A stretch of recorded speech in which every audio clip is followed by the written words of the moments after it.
ఎట్టి పరిస్థితిలో వాళ్ళ మెడికేషన్ ఆపేసి మీరు సప్లిమెంట్లు ఇవ్వకూడదు. అవునా?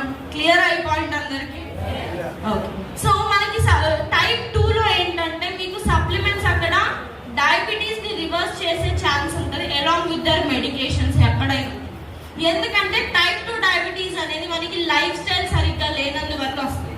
సో అది మనకి రివర్స్ చేసుకోవచ్చు. కానీ టైప్ 1లో మాత్రం మన లైఫ్ లాంగ్ ఇన్సులిన్ ఇంజెక్షన్స్ తీసుకోవాల్సిందే. సో ఇందులో మన ఫస్ట్ ప్రోడక్ట్ వచ్చేసి మనకి వెస్టీజ్ నీమ్. సో నీమ్ లో ఏంటంటే మనందరికీ తెలుసు యాంటీసెప్టిక్ ఇంకా డిస్ఇన్ఫెక్టెంట్ ప్రాపర్టీస్ ఎక్కువగా ఉంటాయి. చిన్నప్పుడు మీరు అందరూ వేపాకుతో స్నానాలు కానీ వేపాకు మీ బాడీ అంతా ఏమైనా ఇన్ఫెక్షన్ అయినా కూడా మనకి వేపాకు బాడీ అంతా స్నానాలు చేయించే ఉంటాం. లైఫ్ లో ఒక్కసారన్నా చేసుకొని ఉంటాం మనం. అవునా? ఎందుకంటే దీంట్లో మనకి బ్యాక్టీరియల్ ఫంగల్ ఇన్ఫెక్షన్ ఉన్నా కూడా దాన్ని తగ్గించే ప్రాపర్టీస్ ఉంటాయి. ఫర్ ఎగ్జాంపుల్ డయాబెటీస్ లో వాళ్ళ బాడీలో వాళ్ళ బ్లడ్ లో షుగర్ లెవెల్స్ అనేవి ఎక్కువగా ఉంటాయి.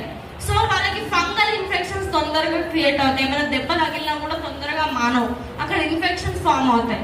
సో అక్కడ బ్యాక్టీరియల్ ఫంగల్ ఇన్ఫెక్షన్ అవ్వకుండా గ్రోత్ ని తగ్గించడానికి హెల్ప్ చేస్తుంది. అండ్ ఆల్సో ఇది మన షుగర్ లెవెల్స్ ని కూడా కంట్రోల్ చేయడానికి హెల్ప్ చేస్తుంది.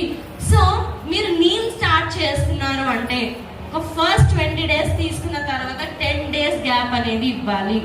ఎందుకంటే నీమ్ లో ఎక్సెసివ్ గా బాడీని కూల్ చేసే ప్రాపర్టీస్ ఉంటాయి. సో అందుకనే 10 days గ్యాప్ ఇవ్వడం వల్ల మన బాడీ అనేది మనకి సెటిల్ డౌన్ అవుతుంది. సో మళ్ళీ తర్వాత